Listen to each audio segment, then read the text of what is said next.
Écoutez avec tout ce qui reste d'honnêteté sous votre personnage, car ce que je révèle exposera le mécanisme de votre souffrance.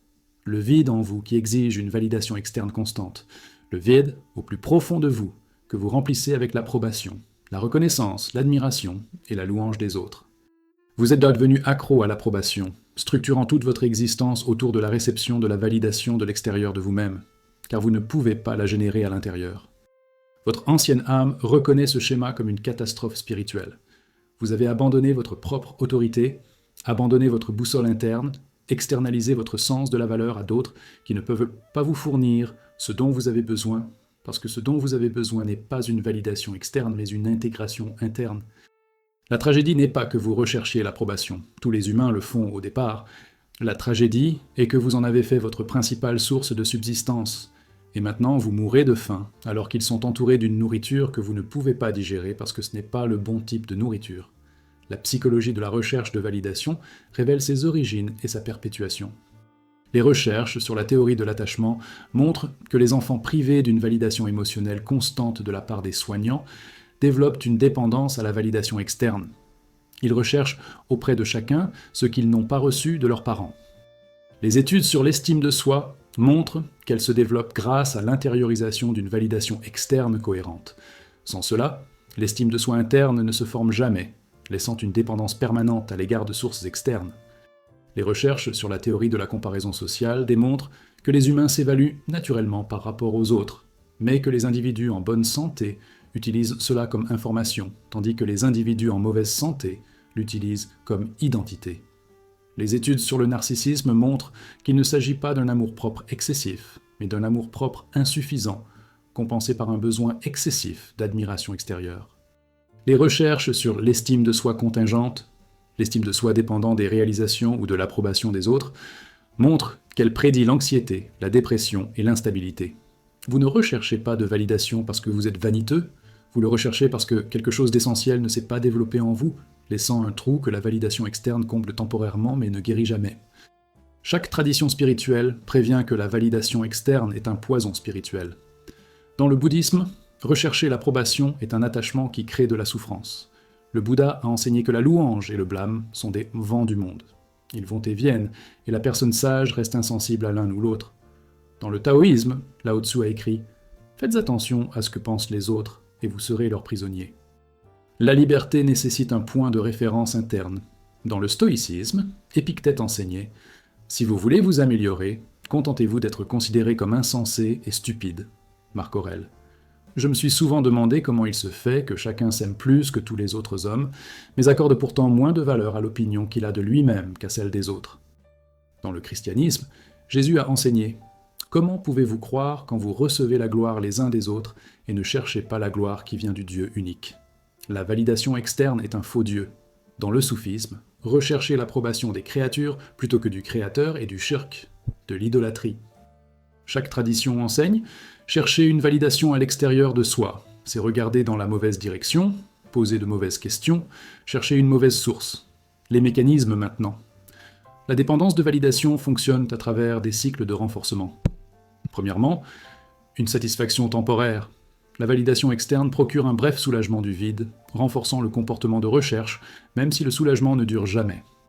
Deuxièmement, la construction de la tolérance. Comme pour la toxicomanie, il faut des doses croissantes, plus d'éloges, plus de reconnaissance, plus d'approbation, pour obtenir le même soulagement. Troisièmement, l'anxiété de retrait. Lorsque la validation s'arrête, vous ressentez la panique, le vide, le désespoir, conduisant à une recherche compulsive. Quatrièmement, la fusion identitaire. Votre perception de vous-même se confond avec les perceptions des autres. Vous ne savez littéralement pas qui vous êtes sans leur reflet. Cinquièmement, une attention sélective. Vous vous concentrez exclusivement sur la question de savoir si vous êtes validé, manquant tout le reste concernant les interactions et les expériences. Sixièmement, l'emprisonnement pour performance. Chaque action devient une performance pour le public. La spontanéité authentique meurt, remplacée par une gestion calculée des impressions. Les symptômes de la dépendance à la validation imprègnent votre existence. Vous ne pouvez pas prendre de décision sans consulter les autres, en cherchant leur approbation sur vos choix. Vous ressentez de l'anxiété lorsque vous publiez sur les réseaux sociaux, puis vérifiez compulsivement les réponses. Votre humeur est directement déterminée par les likes, les commentaires et l'engagement. Vous êtes dévasté par les critiques, même mineures ou constructives. Cela ressemble à une attaque existentielle. Vous modifiez votre comportement, votre apparence et vos opinions pour correspondre à ce que vous pensez que les autres veulent. Vous êtes un caméléon sans couleur authentique. Vous êtes épuisé par une performance constante. Vous ne pouvez pas vous détendre parce que vous êtes toujours actif, toujours performant, toujours en train de gérer les impressions. Vous ressentez de la jalousie lorsque les autres reçoivent la reconnaissance que vous souhaitiez. Leur gain ressemble à votre reconnaissance. Art. Vous ne pouvez pas célébrer vos réalisations en privé. Elles ne comptent que si elles sont témoins et validées par d'autres. C'est trompeur d'être seul, car sans public, vous ne savez pas qui vous êtes. Vous vous sentez vide malgré l'accumulation de validation. L'approbation que vous recevez ne vous satisfait jamais parce que vous recherchez à l'extérieur ce qui ne peut être trouvé qu'à l'intérieur. Le protocole de reconnaissance de la dépendance à la validation nécessite une auto-évaluation honnête. Premièrement, suivre la recherche de validation. Pendant une semaine, remarquez chaque fois que vous demandez une approbation, demande explicite ou comportement subtil conçu pour générer une validation. Comptez les instances. Vous serez choqué par la fréquence. Deuxièmement, expérimentez la non-recherche. Faites quelque chose sans le dire à personne, sans le publier, sans chercher à être reconnu. Remarquez l'inconfort. C'est le retrait. Troisièmement, examinez la prise de décision. Au moment de choisir, demandez-vous « Est-ce que je choisis ce que je veux ou ce qui impressionnera les autres ?» Soyez impitoyablement honnête. Quatrièmement, remarquez la fin. Quand ressentez-vous le plus intensément le besoin de validation ? Ces moments révèlent quand le vide intérieur fait surface. Cinquièmement, asseyez-vous avec le vide. Au lieu de chercher immédiatement un remplissage externe, asseyez-vous avec le vide, ressentez-le. C'est douloureux mais nécessaire.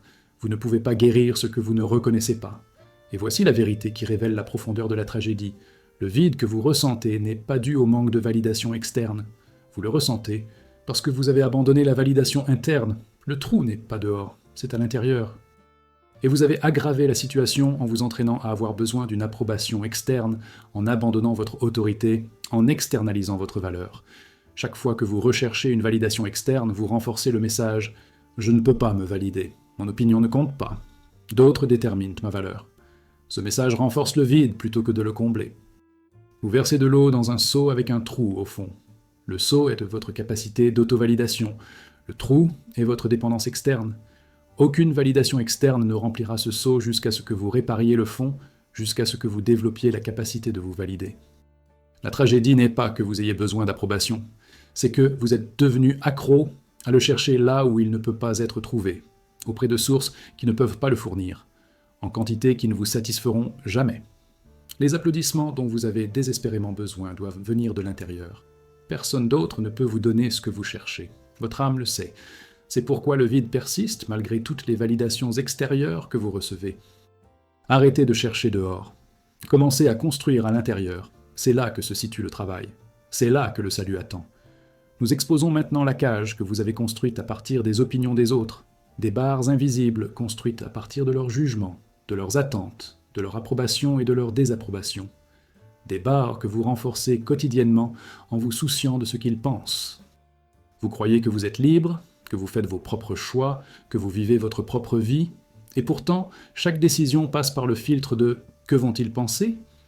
Chaque action est calculée pour la réaction des autres. Chaque mot est choisi pour la réponse du public. Votre ancienne âme vous regarde avec angoisse, vous emprisonnez plus sûrement que n'importe quelle force extérieure ne le pourrait, abandonnant votre liberté, non pas à un tyran qui a du pouvoir sur vous, mais à des étrangers, dont les opinions ne devraient pas avoir d'importance mais contrôlent toute votre existence. La prison de l'opinion d'autrui est la prison la plus efficace parce que le prisonnier est aussi le geôlier, parce que vous maintenez les barreaux qui vous enferment, parce que vous pouvez être libre à tout moment, mais ne le ferez pas, parce que vous avez peur de ce qu'ils pensent. La psychologie de la punition fondée sur l'opinion révèle sa construction et son maintien. Les recherches sur la conformité sociale montrent que les humains modifient inconsciemment leur comportement pour correspondre aux normes du groupe. Les expériences Dash ont prouvé que les gens nient la réalité perceptuelle évidente pour se conformer au consensus du groupe. Des études sur la peur de l'évaluation négative l'identifient comme une composante essentielle de l'anxiété sociale. L'inquiétude excessive d'être jugé négativement contrôle le comportement. Les recherches sur la gestion des impressions documente la charge cognitive épuisante que représente la surveillance et le contrôle constant de la façon dont les autres vous perçoivent.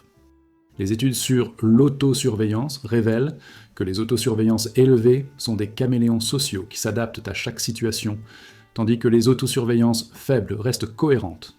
Les autosurveillances élevées signalent moins d'authenticité et plus d'insatisfaction relationnelle malgré une plus grande réussite sociale.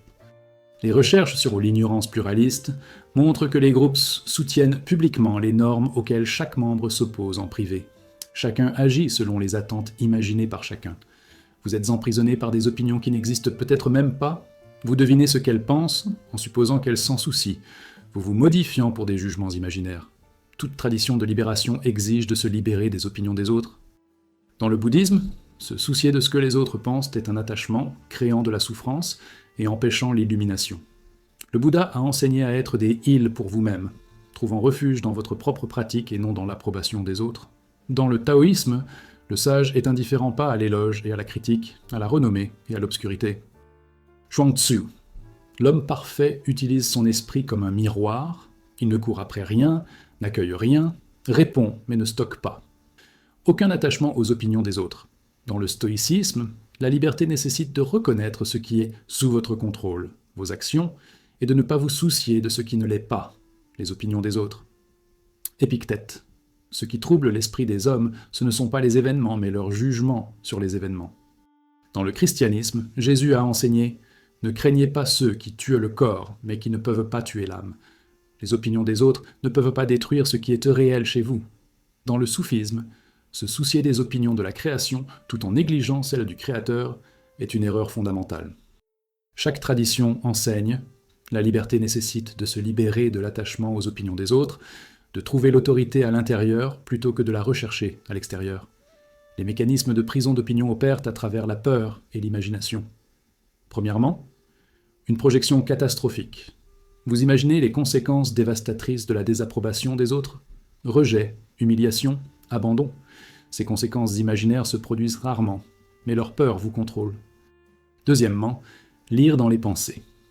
Vous supposez que vous savez ce que pensent les autres, en projetant généralement des jugements négatifs qu'ils ne portent pas réellement. Troisièmement, l'effet projecteur.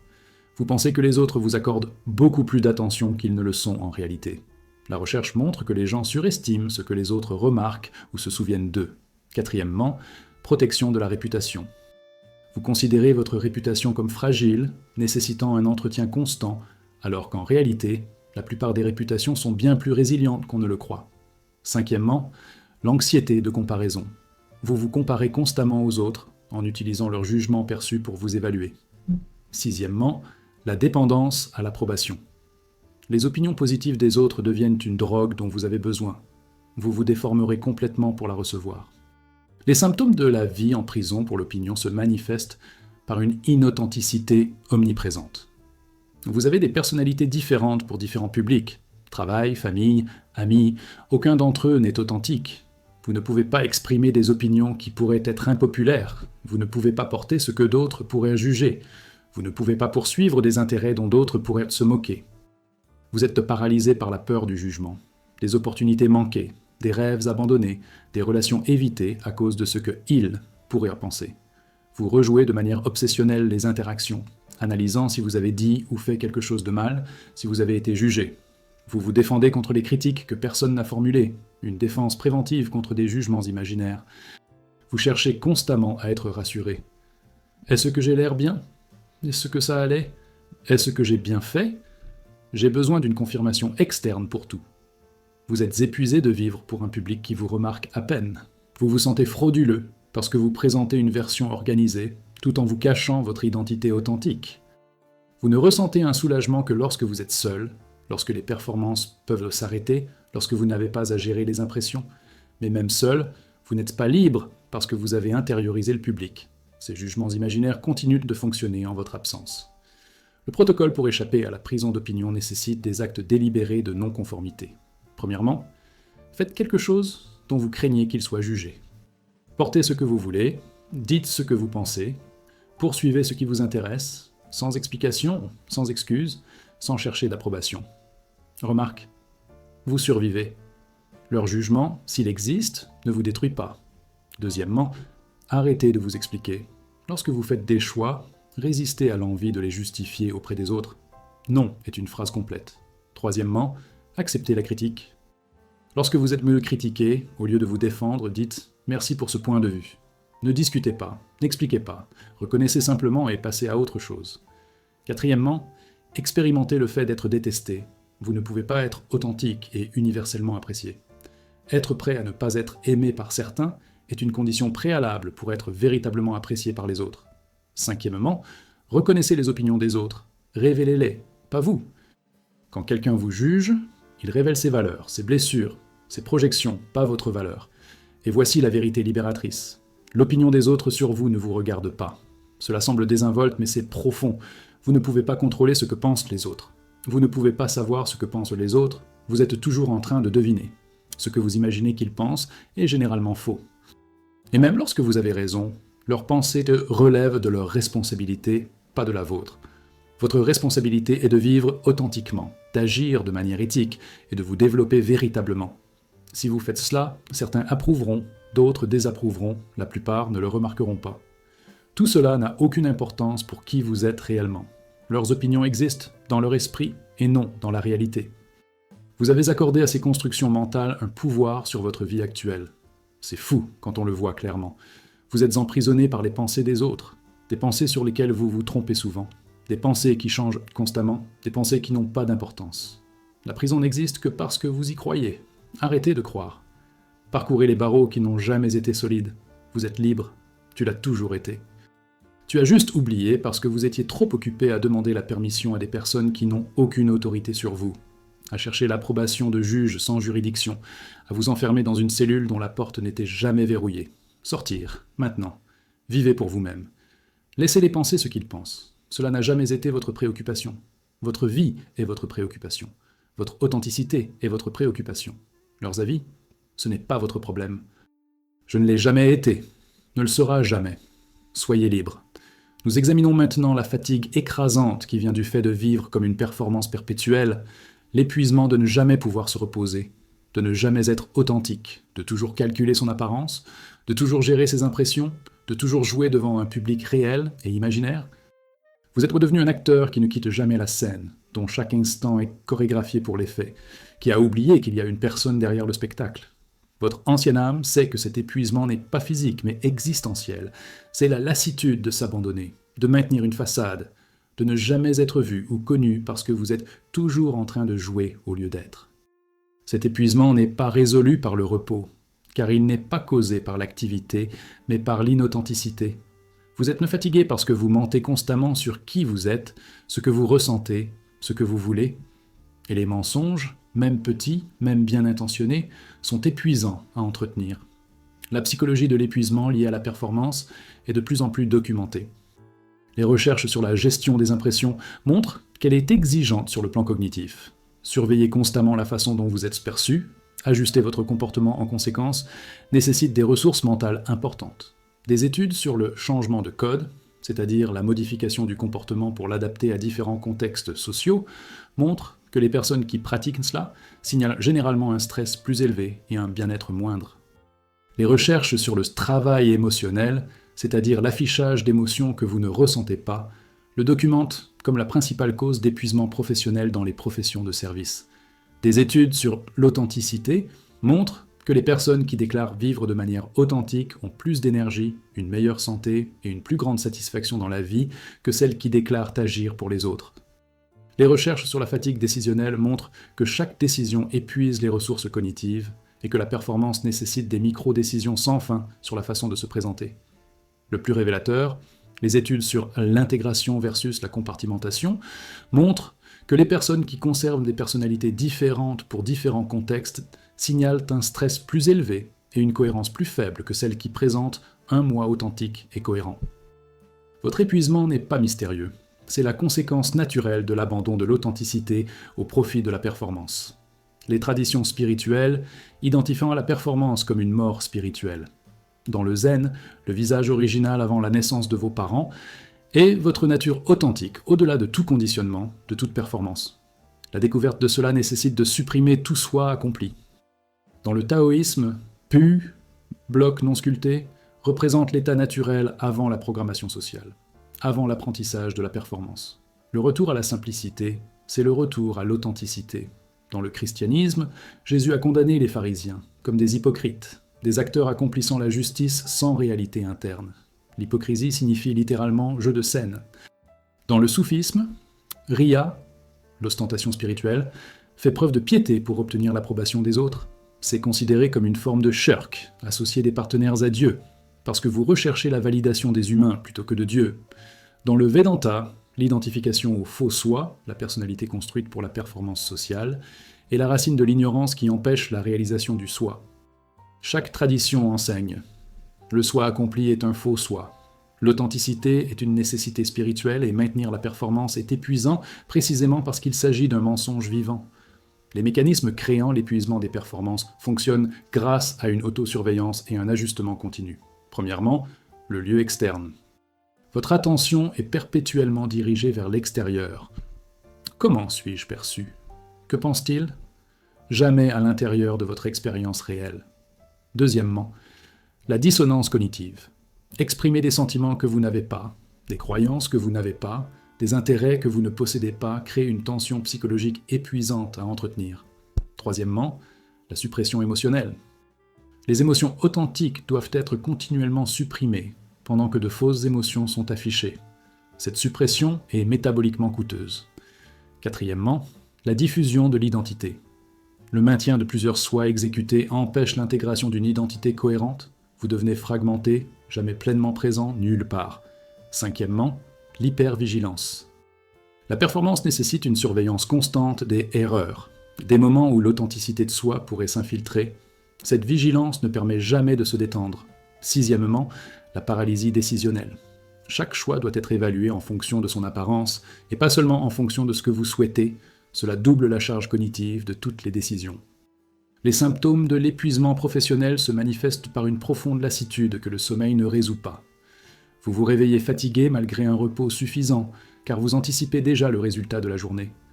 Vous ne ressentez du soulagement que lorsque vous êtes seul, car c'est seulement à ce moment-là que la performance peut s'arrêter, mais même seul, vous n'êtes pas entièrement libre parce que vous avez intériorisé le public. Vous ressentez les interactions sociales comme épuisantes, qu'elles soient positives ou non, car l'interaction nécessite de la performance.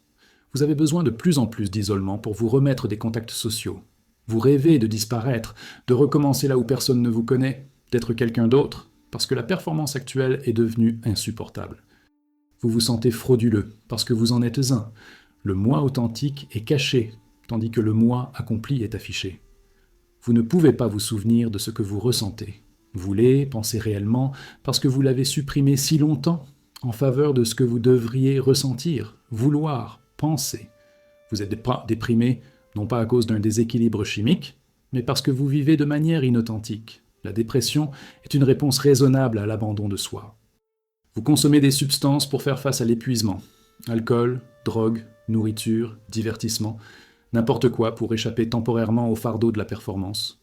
Le protocole visant à mettre fin à l'épuisement des performances nécessite une autorisation pour être authentique. Premièrement, identifiez où vous jouez. Dans quel contexte, avec quelle personne, dans quel domaine de la vie êtes-vous performant plutôt qu'authentique? Soyez précis. Deuxièmement, expérimentez l'authenticité. Dans une situation à faibles enjeux, soyez authentique. Exprimez une opinion réelle, montrez une émotion réelle, admettez une préférence réelle même si elle contredit votre personnalité. Remarque, vous survivez. Le monde ne s'arrête pas. Certaines personnes pourraient être surprises, d'autres peuvent réagir positivement au fait de voir le vrai vous. Troisièmement, entraînez-vous à dire « je ne sais pas »,« je ne suis pas d'accord »,« je ne veux pas »,« ça ne fonctionne pas pour moi ». Des expressions authentiques d'auto-utilisation que l'auto évite. Quatrièmement, arrêtez de vous excuser pour vos préférences, sentiments ou pensées authentiques. Ils ne nécessitent pas de justification. Cinquièmement, acceptez que certaines personnes préfèrent votre moi interprété à votre moi authentique. Ces gens ne vous connaissent pas vraiment. Ils connaissent le spectacle. Perdre leur approbation signifie perdre l'approbation d'une personne que vous n'êtes pas. Ce n'est pas une perte. Et voici la vérité qui offre du repos. L'épuisement que vous ressentez n'est pas dû au fait que vous en faites trop, mais au fait que vous en faites trop peu. Vous ne vivez pas trop de vie, vous vivez trop peu de votre vie. Chaque moment passé à jouer est un moment volé à l'être. Chaque interaction consacrée à la gestion des impressions est une interaction pour laquelle vous n'êtes pas réellement présent. Chaque jour passé à être celui que vous pensez devoir être est un jour où vous n'êtes pas celui que vous êtes. C'est épuisant, non pas parce que c'est difficile, mais parce que c'est mal. Cela viole votre nature, contredit votre essence, nie votre réalité. L'épuisement est la protestation de votre âme contre le mensonge que vous vivez. Arrêtez de jouer. Commencez à être. Cela ne veut pas dire être impoli, égoïste ou inapproprié. Cela signifie être honnête, être présent, être soi-même. Le soulagement est immédiat. Lorsque vous arrêtez de jouer, l'énergie revient, non pas parce que vous vous reposez, mais parce que vous ne dépensez plus d'énergie pour entretenir votre façade. L'épuisement fut le prix du mensonge. La vérité ne coûte rien. C'est facile parce que c'est naturel. Vous êtes né authentique. Vous avez appris la performance. Vous pouvez le désapprendre.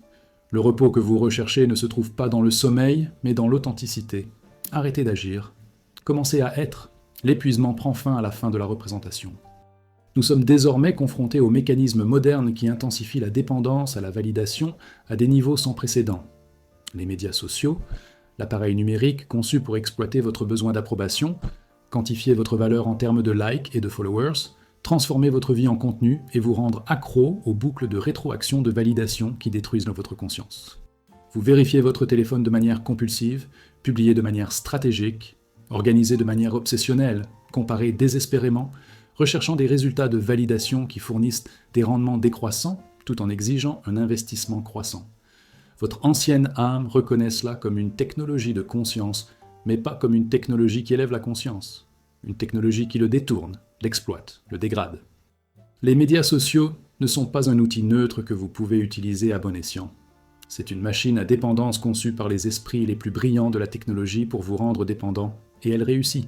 Votre dépendance à la validation existait avant les réseaux sociaux, mais les réseaux sociaux l'ont transformée en arme, la rendant visible, quantifiable et perpétuellement insatisfaite. Vous n'utilisez pas les réseaux sociaux, ils vous utilisent. Les recherches sur les réseaux sociaux et la santé mentale sont accablantes et cohérentes. Des études montrent une corrélation directe entre l'utilisation des médias sociaux et une augmentation de la dépression, de l'anxiété, de la solitude et d'une faible estime de soi. Les recherches sur le FOMO, la peur de rater quelque chose, montrent que les médias sociaux exacerbent cette anxiété, créant ainsi le sentiment constant que les autres vivent une vie meilleure. Des études sur la comparaison sociale montrent que les médias sociaux facilitent la comparaison ascendante, en se comparant aux présentations idéalisées des autres, ce qui réduit systématiquement la satisfaction dans la vie.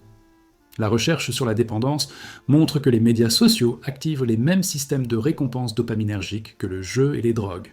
Les likes, les commentaires et les partages fournissent un ratio variable. Programme de renforcement, le modèle de renforcement le plus addictif connu. Des études sur les adolescents montrent que ceux qui passent plus de temps sur les réseaux sociaux présentent des taux de problèmes de santé mentale nettement plus élevés. Les recherches sur la recherche de validation montrent que les médias sociaux transforment le comportement occasionnel en contrainte constante. Vous ne recherchez pas de validation de temps en temps, vous le recherchez des dizaines de fois par jour, le plus accablant. Une étude interne de Facebook, divulguée, a montré que l'entreprise savait qu'Instagram était nocif pour la santé mentale des adolescentes, mais qu'elle l'avait caché pour protéger ses profits. Les sociétés de médias sociaux savent qu'elles nuisent aux utilisateurs et qu'elles privilégient le profit plutôt que les personnes. Vous êtes le produit exploité. Les traditions spirituelles n'auraient pas pu prédire les médias sociaux, mais leurs avertissements concernant la validation externe s'appliquent parfaitement. Dans le bouddhisme, les médias sociaux sont la manifestation parfaite du samsara, un cycle de souffrance motivé par l'envie et l'attachement. Vous avez soif de validation, vous vous attachez aux métriques, vous souffrez lorsqu'elles sont insuffisantes. Dans le taoïsme, les médias sociaux sont à l'opposé du wu-wei, une action sans effort alignée sur la nature. C'est une performance calculée, un effort constant, un effort épuisant pour des récompenses vides de sens. Dans le christianisme, les médias sociaux traduisent littéralement l'avertissement de Jésus. À quoi sert-il à un homme de gagner le monde entier, mais de perdre son âme ? Vous gagnez des abonnés tout en perdant votre essence. Dans le stoïcisme, les médias sociaux violent l'enseignement fondamental. Concentrez-vous sur ce que vous contrôlez, libérez ce que vous ne contrôlez pas. Vous contrôlez vos publications, vous ne contrôlez pas les réponses. Pourtant, vous êtes obsédé par les réponses, ce qui vous rend malheureux. Dans le soufisme, les médias sociaux sont un culte d'un faux dieu. Vous vous inclinez devant l'autel des likes, cherchant la validation de la création plutôt que du créateur. Toutes les traditions diagnostiqueraient les médias sociaux comme un poison spirituel, et pourtant vous les consommez volontairement, de manière compulsive et addictive. Les mécanismes par lesquels les médias sociaux vous accroissent à la validation sont délibérément conçus.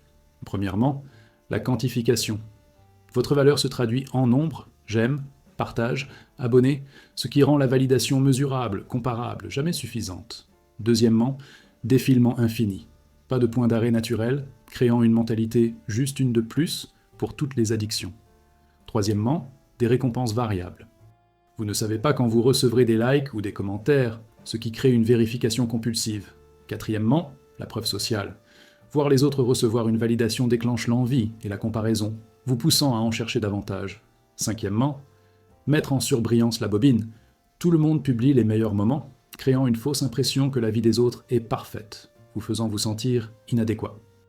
Sixièmement, exploitation des notifications. Des bulles rouges, des sons et des badges déclenchent la dopamine et vous entraînent à répondre à chaque alerte. Septièmement, la peur de rater quelque chose. Si vous ne vérifiez pas constamment, vous risquez de manquer quelque chose. Cette anxiété vous maintient engagé. Huitièmement, la construction identitaire. Votre profil devient la façon dont vous vous définissez. Le maintenir devient une nécessité. Les symptômes de la dépendance à la validation des médias sociaux sont normalisés, mais pathologiques. Vous vérifiez votre téléphone quelques minutes après votre réveil, avant de prendre un café, avant d'aller aux toilettes, avant de vous connecter avec toute personne présente. Vous photographiez des expériences au lieu de les vivre. La publication compte plus que le moment présent. Vous ressentez de l'anxiété lorsque vous n'avez pas reçu l'engagement attendu lors de votre publication. Vous supprimez les publications qui ne reçoivent pas suffisamment de likes. Vous vous modifiez pour être plus postable. Vous allez dans des endroits, faites des choses, vous présentez pour le contenu plutôt que pour un véritable désir. Vous comparez votre vie aux présentations organisées par les autres, en ayant le sentiment, malgré votre insuffisance, de savoir qu'ils mettent en avant les bobines. Vous ressentez de la jalousie lorsque les autres obtiennent plus d'engagement que vous. Vous créez des légendes de manière obsessionnelle, choisissez des photos de manière stratégique, publiez à des moments optimaux en traitant votre vie comme un contenu à optimiser. Vous vous sentez vide après les sessions de défilement, vous êtes allé chercher une connexion et avez trouvé une comparaison. Vous ne pouvez pas profiter d'un repas, d'un coucher de soleil ou d'une expérience sans la publier. Si elle n'est pas publiée, est-ce réellement arrivé ? Vous savez que c'est nocif, mais vous ne pouvez pas vous arrêter. C'est de la dépendance. Le protocole pour briser la dépendance à la validation des médias sociaux nécessite le retrait et le réapprentissage de l'auto-validation. Premièrement, supprimez les applications du téléphone pendant 30 jours. Ne désactivez pas les comptes, supprimez les applications. Accès uniquement depuis l'ordinateur si nécessaire. Cela supprime la vérification compulsive. Deuxièmement, avisez le retrait. Vous ressentirez de l'anxiété, de l'ennui, la peur de rater quelque chose, l'obligation de vérifier. Ce sont des symptômes de sevrage. Asseyez-vous avec eux au lieu de les satisfaire. Troisièmement, redécouvrir l'expérience directe. Sans photographier pour publier, sans créer de légende, sans chercher de validation, faites simplement l'expérience de la vie. Remarquez à quel point c'est différent. Quatrièmement, trouvez une véritable connexion. Les réseaux sociaux sont de la restauration rapide, bon marché, pratique et insatisfaisant. La vraie connexion est lente, exigeante et nourrissante. Investissez dans les relations actuelles. Cinquièmement, développez la validation interne. Lorsque vous accomplissez quelque chose, soyez fier sans le publier. Lorsque vous avez l'air bien, appréciez-vous sans avoir besoin de la confirmation des autres. Et voici la vérité qui révèle le piège. Le moi social promet une connexion, mais offre un isolement, promet une communauté, mais offre une comparaison, promet une validation, mais offre une insuffisance. Chaque coup de validation qu'il fournit crée un besoin accru pour le prochain coup. Vous êtes sur un tapis roulant qui accélère plus vous courez. La validation que vous y recevez n'est pas réelle, elle est performative, transactionnelle, conditionnelle à votre performance continue. Les abonnés ne vous connaissent pas, ils connaissent votre présentation organisée, les likes ne vous valident pas, ils valident l'image que vous avez projetée. Vous recevez l'approbation pour être qui vous n'êtes pas, ce qui rend l'approbation sans valeur pour qui vous êtes. Et la dépendance vous empêche de vous en rendre compte. Vous êtes trop occupé à courir après la prochaine bouffée pour réaliser que c'est du poison. Les médias sociaux sont un piège à conscience déguisé en technologie de connexion. Votre dépendance à la validation vous a rendu vulnérable. Les médias sociaux ont exploité cette vulnérabilité. Vous n'êtes pas faible parce que vous êtes accro, vous êtes une technologie humaine conçue pour vous rendre accro. Mais il vous incombe de reconnaître le piège et de vous en extraire. Votre conscience est exploitée dans un but lucratif. Votre attention est vendue. Votre dépendance à la validation est exploitée. Cela continuera aussi longtemps que vous le permettrez. Supprimez les applications, quittez les plateformes, récupérez votre conscience. La connexion que vous recherchez n'est pas là. Cela n'a jamais été le cas. C'est un contact humain direct, des relations authentiques, une connaissance de soi, dont aucun ne nécessite de publier, d'aimer ou de suivre. Soyez libre, nous sommes désormais confrontés à la conséquence ultime de la dépendance à la validation, la mort de votre moi authentique, l'effacement progressif de qui vous êtes réellement au profit de celui que vous pensez que les autres veulent que vous soyez. Vous avez commencé à jouer pour recevoir l'approbation, mais la performance est devenue permanente. Vous avez oublié ce qui est une performance et ce qui est réel. Vous avez perdu la trace des désirs authentiques sous les préférences exécutées, des sentiments authentiques sous les émotions affichées, du moi authentique sous une personnalité construite. Votre ancienne âme pleure cette mort parce que c'est la mort, non de votre corps, mais de votre essence, non de votre vie, mais de votre vitalité, non de votre existence, mais de votre authenticité. Vous êtes vivant, mais vous ne vivez pas. Vous existez, mais vous n'êtes pas. Vous performez, mais vous n'êtes pas présent. La tragédie n'est pas que vous soyez mort, vous pouvez ressusciter. La tragédie est que vous ne réalisez pas que vous êtes mort parce que vous bougez toujours, continuez à jouer, recevez toujours la validation du cadavre que vous animez. La psychologie du soi authentique par rapport au faux soi a été explorée par Winnicott et d'autres. Le vrai soi est votre nature innée, vos véritables désirs, sentiments, préférences, essences. Le faux soi est construit pour répondre aux demandes extérieures et obtenir l'approbation. Dans un développement sain, le faux soi constitue une fine couche protectrice permettant au véritable soi de fonctionner dans la société. Dans un développement malsain, généralement de la part de parents qui ne pouvaient pas tolérer le soi authentique de l'enfant, le faux soi devient une épaisse armure qui cache, supprime et finit par étouffer le vrai soi. La recherche montre que les personnes vivant principalement de fausses déclarations personnelles sont moins satisfaites de la vie, plus de dépression, moins de sens et de pires relations. Les études sur l'authenticité montrent une corrélation avec la santé mentale, la qualité relationnelle et l'épanouissement. Les recherches sur la forclusion identitaire, l'adoption d'une identité basée sur les attentes des autres plutôt que sur l'auto-exploration, montrent que cela prédit une crise de la quarantaine et des regrets en fin de vie. Le plus révélateur, les études sur les regrets sur le lit de mort montrent systématiquement que les gens regrettent de ne pas vivre authentiquement, de ne pas exprimer leurs sentiments, de ne pas poursuivre leurs rêves. Ils regrettent d'avoir abandonné leur moi authentique pour une approbation qui n'a jamais été satisfaisante. Votre faux moi tue votre vrai moi. Et contrairement à la mort physique, vous choisissez cette mort quotidiennement grâce à une performance continue. Chaque tradition spirituelle décrit le soi authentique par rapport au faux soi. Dans le bouddhisme, la nature authentique est la nature de Bouddha. Votre essence illuminée sous conditionnement. Le faux soi est construit à partir du karma, des habitudes et du conditionnement social. La libération nécessite de voir à travers le faux soi pour reconnaître la nature de Bouddha. Dans le christianisme, le moi authentique est une âme créée à l'image de Dieu. Le faux soi est l'ego identifié au monde. Jésus a enseigné « À quoi sert-il à un homme de gagner le monde s'il perd son âme ?» Dans le soufisme, le soi authentique est Ruh, l'esprit. Le faux soi est Nafs, l'ego. Le voyage spirituel revient de Nafs à Ruh. Dans le Vedanta, le soi authentique est Atman, la conscience immuable. Le faux soi est l'identification au corps, à l'esprit et aux rôles sociaux. La réalisation de soi consiste à reconnaître Atman sous toutes les fausses identifications.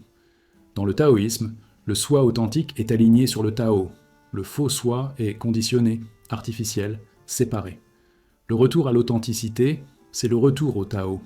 Chaque tradition enseigne, vous avez une nature essentielle et une nature construite. La nature essentielle est qui vous êtes. La nature construite est ce pour quoi vous avez été formé. La libération nécessite un abandon construit pour retrouver l'essentiel. Les mécanismes par lesquels le soi authentique meurt sont graduels et insidieux. Premièrement, une suppression répétée. Chaque fois que si vous réprimez les sentiments, les pensées ou le désir authentique d'obtenir l'approbation, le moi authentique s'affaiblit.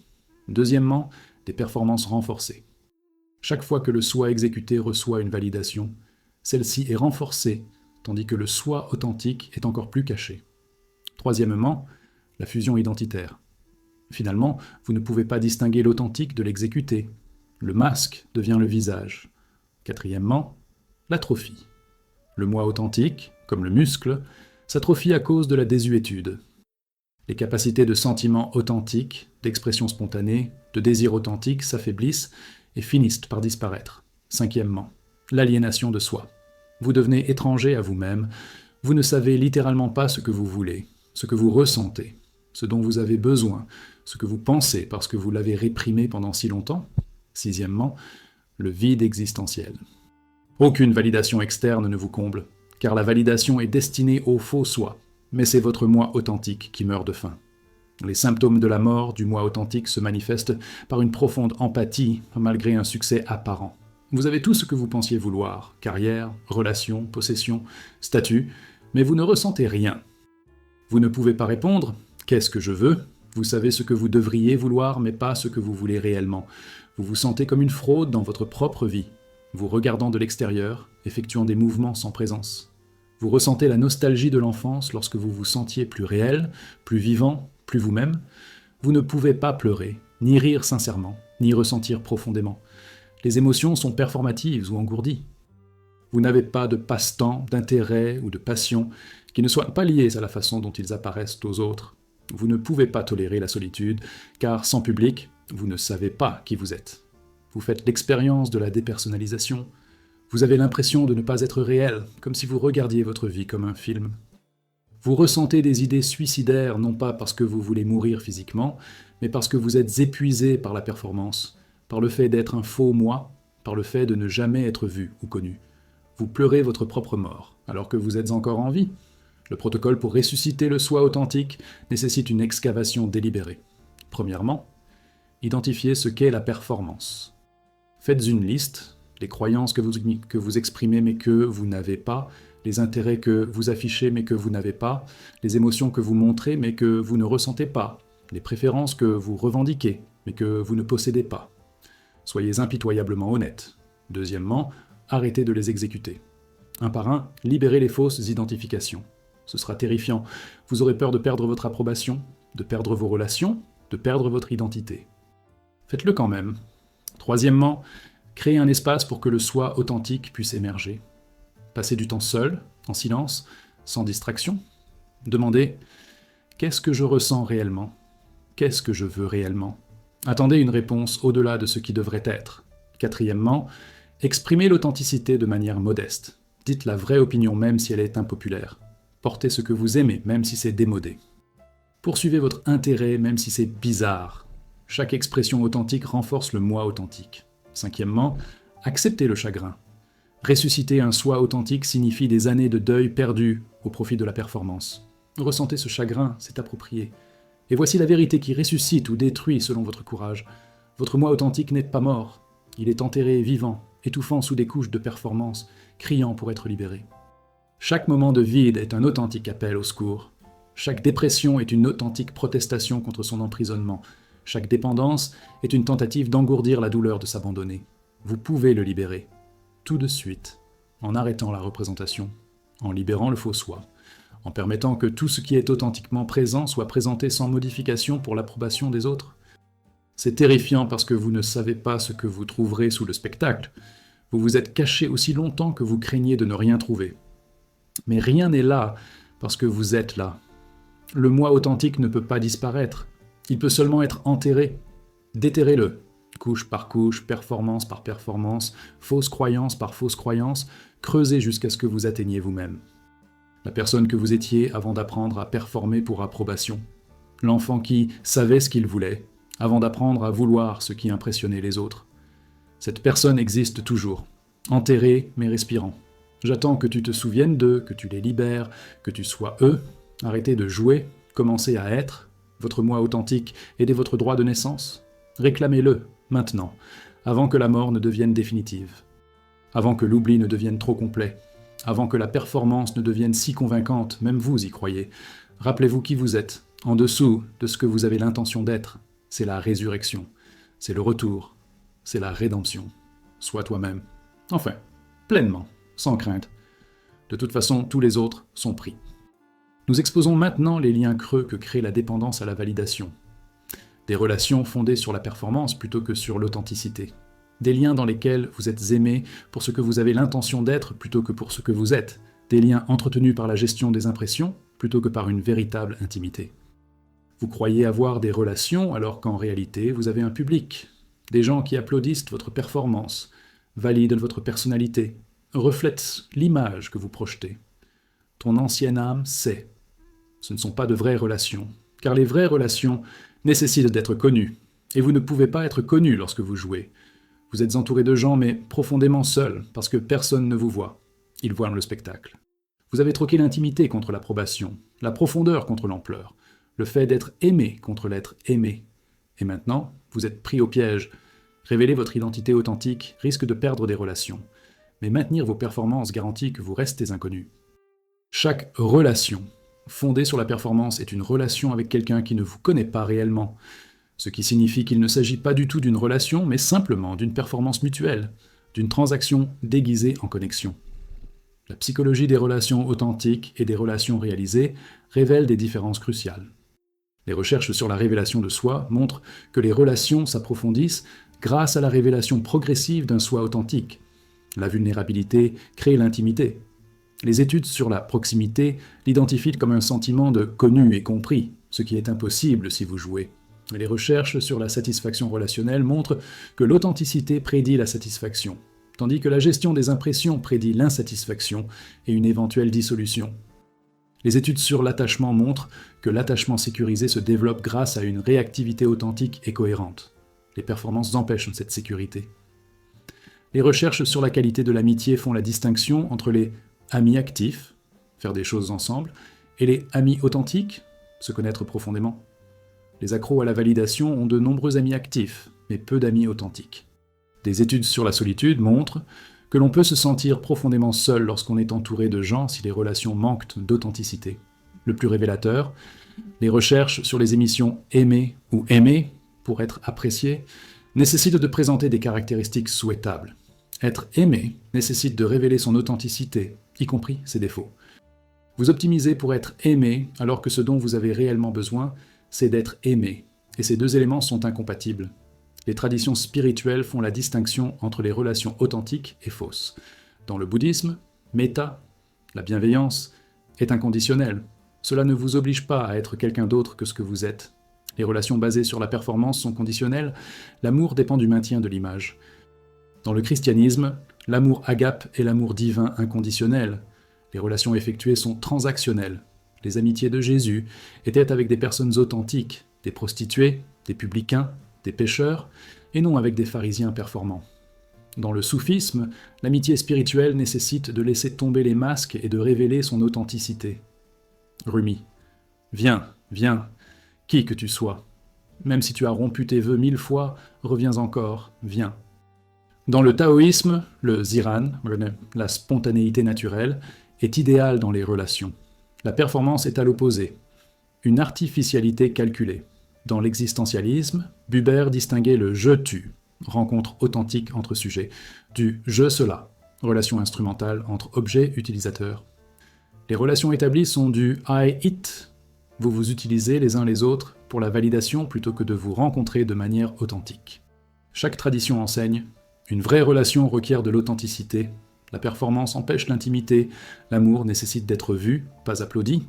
Les mécanismes par lesquels les relations établies se développent et persistent fonctionnent par renforcement mutuel. Premièrement, la révélation sélective. Vous ne révélez que les aspects qui, selon vous, seront acceptés, cachant tout le reste. Deuxièmement, la performance réciproque. Vous jouez, il joue.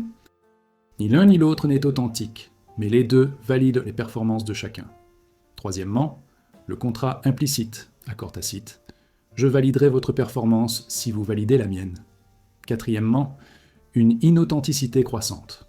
À mesure que la relation se poursuit, il devient plus difficile de révéler son authenticité parce que vous avez établi un modèle de performance. Rompre ce modèle risque de perdre la relation. Cinquièmement, éviter les conflits. Un désaccord authentique, une colère authentique, des limites réelles perturberaient la performance, alors vous les supprimez, créant une harmonie superficielle tout en empêchant la profondeur. Sixièmement, échange de validation. La relation devient transaction. Je vous donne la validation dont vous avez besoin. Vous me donnez la validation dont j'ai besoin. Ni l'un ni l'autre ne connaît ni n'aime l'autre. Les symptômes des relations se manifestent par une connexion superficielle sans profondeur. Vous avez de nombreux amis, mais personne à qui vous pouvez appeler en cas de crise, car personne ne connaît vos difficultés. Vous vous sentez seul malgré votre activité sociale, car vous n'êtes jamais authentique en compagnie. Vos relations sont basées sur des activités. Vous faites des choses ensemble, mais ne partagez pas votre vie intérieure. Vous ne pouvez pas être vulnérable, montrer de la faiblesse, admettre votre peur, exprimer le besoin de briser une personne. Vous considérez les amitiés comme épuisantes plutôt que stimulantes, car l'interaction nécessite de la performance. Votre partenaire aime votre personnalité mais ne connaît pas votre personnalité authentique. Vous cachez des aspects que vous craignez qu'il rejette. Vous n'avez personne qui vous a vu au pire et qui vous aime toujours, parce que vous ne laissez jamais personne vous voir au pire. Vos relations prennent fin lorsque vous arrêtez de jouer. Lorsque la crise de la vie rend la performance impossible, les gens partent parce qu'ils ne se sont jamais inscrits. Tu es vrai, je n'ai fait que toi. Vous vous sentez soulagé lorsque des événements sociaux sont annulés. Vous n'aurez pas à vous produire. Vos relations les plus étroites sont avec des personnes en ligne qui vous connaissent uniquement grâce à un contenu organisé.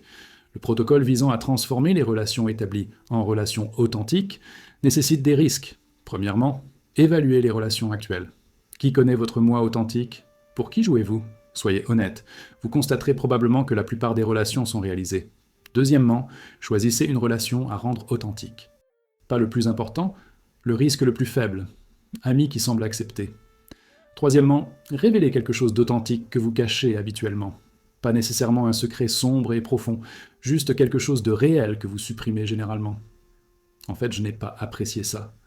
J'ai du mal avec... Je ne suis pas d'accord parce que... Remarquez leurs réponses. S'ils acceptent l'authenticité, la relation peut s'approfondir. S'ils le rejettent, la relation n'a jamais été réelle de toute façon. Quatrièmement, pratiquez l'authenticité progressive. Révélez progressivement un moi plus authentique. Chaque acceptation renforce la sécurité pour une révélation plus profonde. Cinquièmement, acceptez la perte d'une relation. Certaines relations prendront fin lorsque vous arrêterez de jouer. Ces personnes étaient plus liées à votre performance, pas à vous. La perte de ces relations laisse la place à des relations authentiques. Protocole avancé. Démarrez de nouvelles relations de manière authentique. Au lieu de jouer pour impressionner, soyez authentique dès le début. Cela filtre les personnes qui peuvent gérer votre réalité. Vous aurez moins de relations, mais des relations plus profondes, la qualité plutôt que la quantité. Lorsque vous rencontrez quelqu'un, résistez à l'envie de performer. Partagez des pensées, des sentiments et des préférences authentiques. S'ils sont rebutés, ils ne sont pas votre peuple. S'ils se rapprochent, vous avez trouvé une relation authentique potentielle. Et voici la vérité qui transforme le paradigme relationnel. Vous ne pouvez pas être aimé pendant que vous jouez parce que la personne qui aime votre performance ne vous aime pas. Elle aime l'image que vous projetez. Lorsque vous arrêtez de jouer, leur amour prend fin, ce qui prouve qu'il n'a jamais été de l'amour, mais de l'appréciation de la performance. Le véritable amour nécessite d'être connu. Être connu nécessite de révéler son moi authentique. C'est terrifiant parce que le moi authentique comprend des défauts, des faiblesses, des ténèbres que vous croyez peu aimables, mais voici le paradoxe. Ce n'est qu'en révélant ce que vous pensez être peu aimable que vous pourrez découvrir si vous êtes réellement aimable. Quand quelqu'un voit votre moi authentique, y compris tout ce que vous avez caché, et choisit de rester, vous aime quand même, peut-être même vous aime davantage, c'est le véritable amour. Tout ce qui précède est une approbation conditionnelle de la performance. Vous avez le choix, continuer à jouer pour obtenir l'approbation conditionnelle de personnes qui ne vous connaissent pas, ou risquer l'authenticité pour avoir la possibilité d'être véritablement aimé par des personnes qui vous connaissent. La première option est sûre mais solitaire. La deuxième option est risquée mais potentiellement enrichissante. La plupart des gens choisissent la première option. Vivre toute leur vie entourés de gens, jamais connus, jamais aimés, seulement applaudis. Vous pouvez choisir différemment. Arrêtez de jouer. Commencez à révéler. Certains partiront, ils n'ont jamais été les vôtres. Certains resteront, ce sont vos gens. La solitude que vous ressentez maintenant, malgré le fait d'être entouré de gens, est la solitude d'être inconnu. Être seul tout en étant authentique est moins solitaire qu'être entouré en jouant. Trouvez votre peuple authentique. Ceux qui vous aiment, pas votre performance, ils sont là-bas. Mais il faut être authentique pour les trouver. Arrêtez de jouer. Commencez à être. La relation que vous recherchez commence par une relation avec vous-même, et cette relation requiert de l'authenticité. Soyez authentique avec vous-même d'abord. Ensuite, étendez cette authenticité vers l'extérieur. Regardez ce qui se passe. Certains fuiront. Bien, ils n'ont jamais été à vous.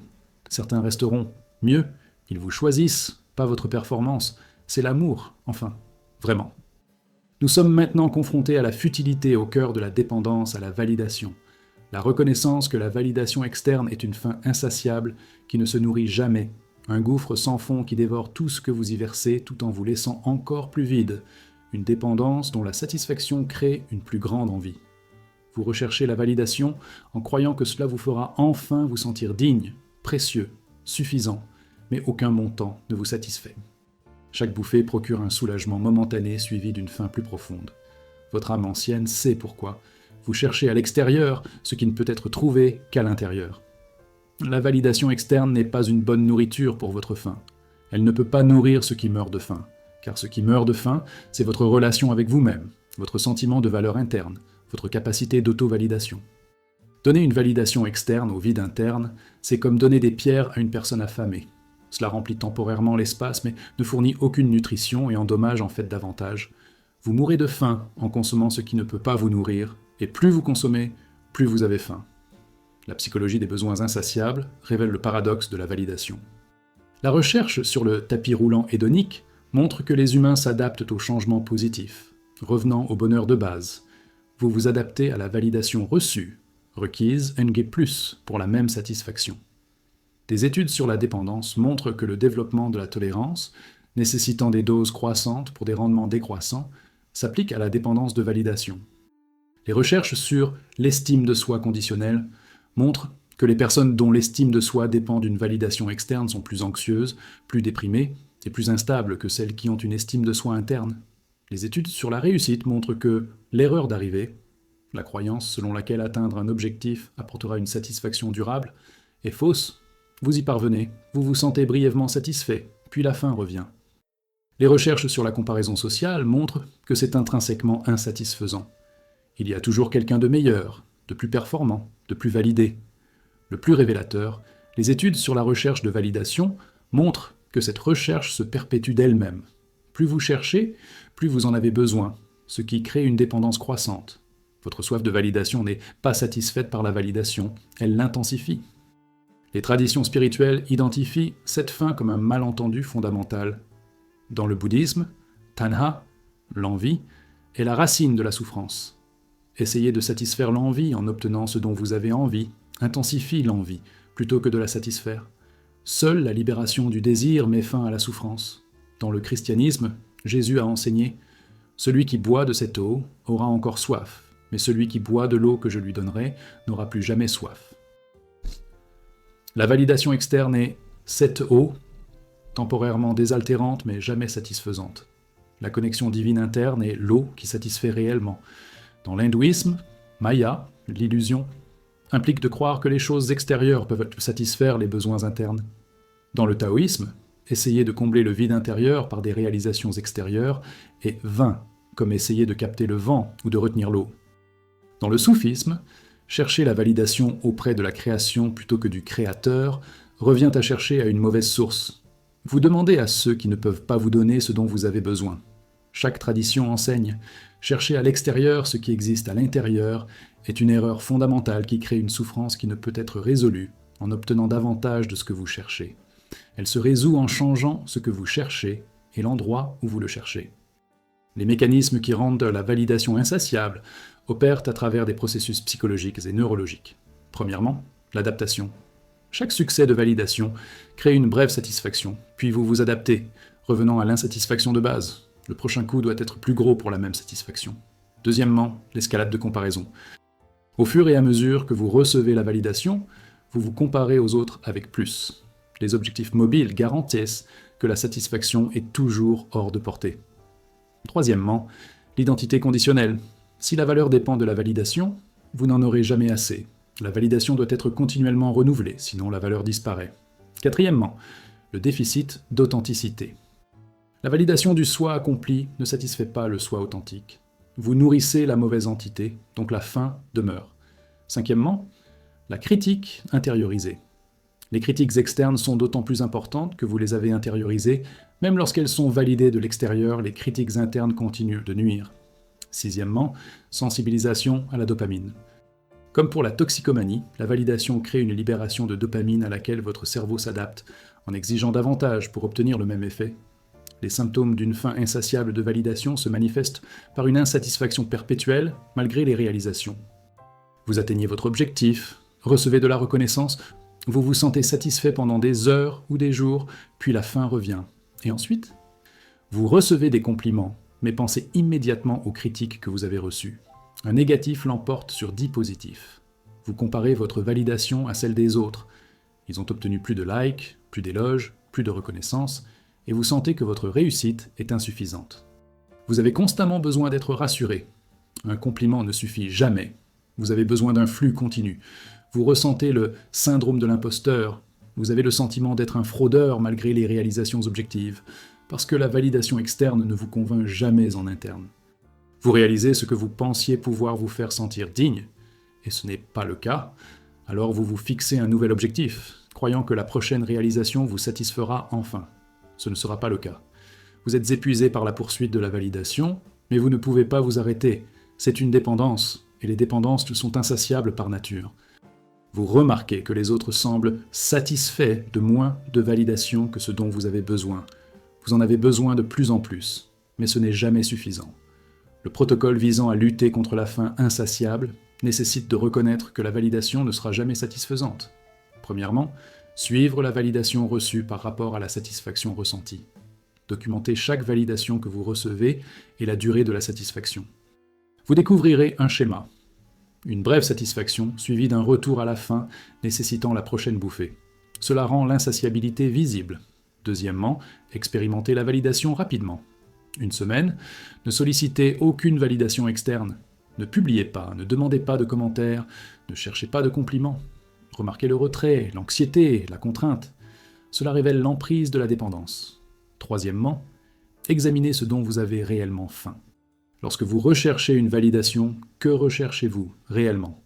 La valeur? Amour? La preuve que tu comptes? Nommez la vraie faim. Quatrièmement, reconnaître que la validation externe ne peut pas satisfaire la faim interne. Si vous recherchez une preuve de valeur, les opinions des autres peuvent ne fournir pas cela. La valeur est intrinsèque ou elle n'existe pas. Si vous recherchez l'amour, la validation n'est pas de l'amour, c'est une approbation. L'amour et l'approbation sont différents. Cinquièmement, développez une source interne. Pratiquez l'auto-validation. Je suis fier de cela. J'apprécie cela chez moi. C'était du bon travail. Sans avoir besoin de quelqu'un d'autre pour le confirmer. Et voici la vérité libératrice. La faim est insatiable parce que vous lui donnez de la mauvaise nourriture. Aucune validation externe ne sera jamais suffisante, car la validation n'est pas ce dont vous avez réellement besoin. Ce dont vous avez besoin, c'est d'une intégration interne, d'une relation avec vous-même, où votre valeur n'est pas une question nécessitant une réponse externe, mais une réalité inhérente, nécessitant uniquement une reconnaissance. Ce dont vous avez besoin, c'est de l'acceptation de soi, non pas de l'estime de soi, qui est comparative et contingente, mais de l'acceptation de soi, qui est une reconnaissance inconditionnelle de votre valeur inhérente, quelles que soient vos réalisations, les opinions des autres ou les circonstances. Ce dont vous avez besoin, c'est de savoir que vous êtes suffisant, non pas parce que vous en avez accompli suffisamment, non pas parce que les autres l'ont suffisamment validé, mais parce que la suffisance ne se mesure pas de l'extérieur, elle est reconnue en interne. Vous cherchez dans la mauvaise direction. La validation externe est une boussole pointant loin du trésor et non vers lui. Chaque moment passé à rechercher une validation externe est un moment non consacré à développer la capacité de validation interne. La faim persistera jusqu'à ce que vous vous tourniez vers l'intérieur. Arrêtez de chercher dehors.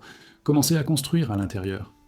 Développez votre capacité à vous valider, pas par le biais d'affirmations positives ou d'exercices d'estime de soi. Il s'agit simplement d'une validation externe intériorisée. Par la reconnaissance, vous existez, vous avez une valeur inhérente, vous comptez parce que vous êtes ici, parce que la conscience fait l'expérience à travers vous, parce que vous êtes la manifestation de l'existence elle-même.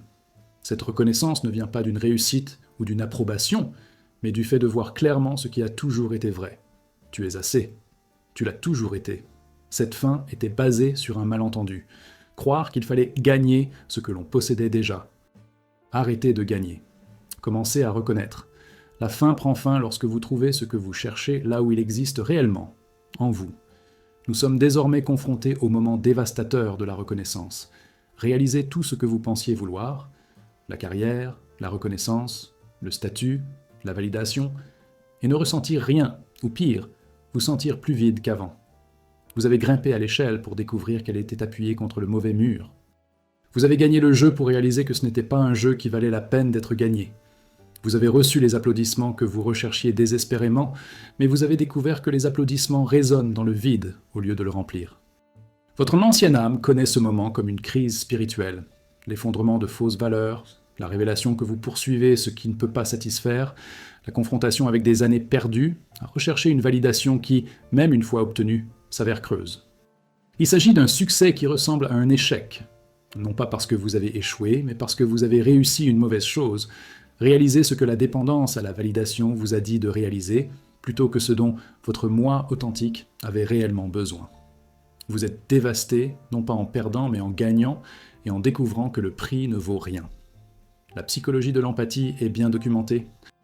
Les recherches sur l'adaptation hédonique montrent que la réalisation des objectifs procure une brève satisfaction suivie d'un retour au niveau de base. Vous vous adaptez au succès en exigeant davantage pour la même satisfaction. Les études sur l'erreur d'arrivée, terme inventé par Tal Ben-Shahar, montrent que les gens surestiment systématiquement à quel point la réussite les rendra heureux. La recherche sur les objectifs extrinsèques par rapport aux objectifs intrinsèques révèle que la poursuite de récompenses externes, argent, renommée, statut, prédit un bien-être inférieur à la poursuite de valeurs internes, croissance, connexion, sens. Des études sur les plus performants montrent que beaucoup souffrent de dépression, d'anxiété, de vide, malgré ou à cause du succès. Le succès externe rend en revanche le vide interne plus évident. Les recherches sur la dépression de réussite documentent le phénomène de dépression qui suit la réussite. Vous avez couru vers un objectif, vous l'avez atteint, et tout à coup, vous n'avez nulle part où vous échapper. Le plus révélateur, les études sur les regrets sur le lit de mort montrent systématiquement que les gens ne regrettent pas de manquer de succès extérieurs. Ils regrettent de ne pas avoir vécu de manière authentique, de ne pas s'exprimer, de ne pas poursuivre ce qui compte vraiment. Le succès dans la mauvaise direction est un échec. Votre réussite le prouve. Les traditions spirituelles préviennent que le succès mondain ne peut satisfaire l'âme. Dans le bouddhisme, le samsara, cycle de souffrance, inclut la réalisation de tout ce que l'on désire et la souffrance continue, car le désir lui-même est un problème et non un manque d'objets désirés.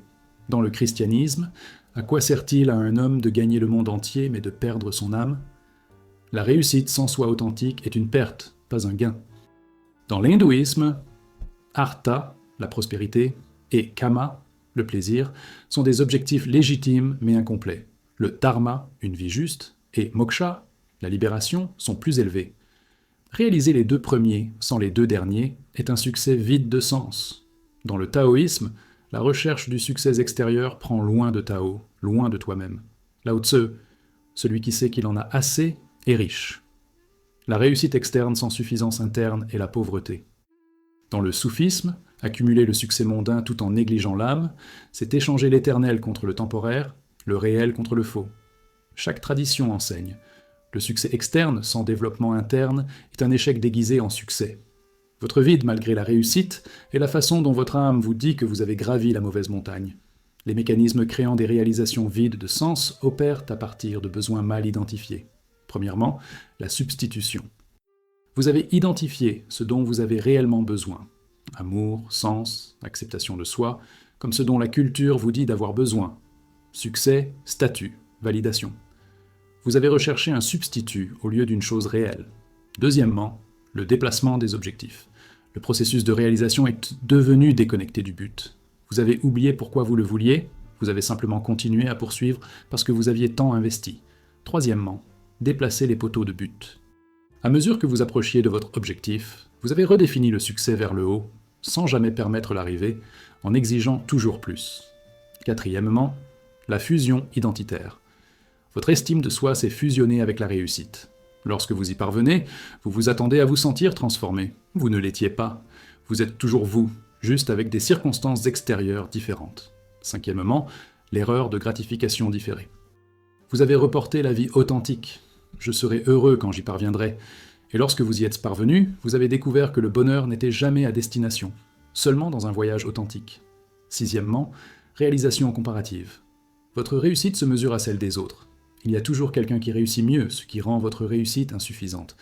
Les symptômes d'une réalisation vide de sens se manifestent par une crise de sens. Vous avez ce que vous pensiez vouloir.